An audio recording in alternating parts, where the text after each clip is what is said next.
నమస్కారం. నా పేరు ముల్లేటి వెంకటరావు. మానవ సేవే మాధవ సేవగా 2006 నుంచి 11 వరకు చేసే కార్యక్రమంలో కొంత భాగం ఇది.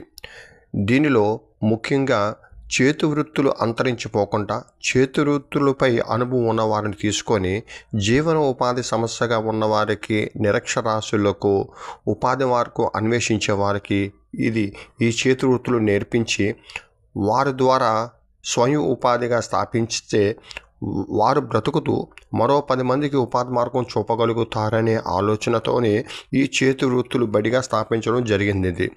దీని వలన వారు బ్రతుకుతూ మరో 10 మందికి ఉపాధి మార్గం చూపడం వలన రాష్ట్రంలో, దేశంలో కొంత నిరుద్యోగ సమస్యని, పేదరికాన్ని నివారించి వచ్చిన ఆలోచనతోనే ఇది 2006 నుంచి 11 వరకు చేసే కార్యక్రమంగా కొంత భాగాన్ని తమరికి తెలియజేయడం జరుగుతుంది. నమస్కారం.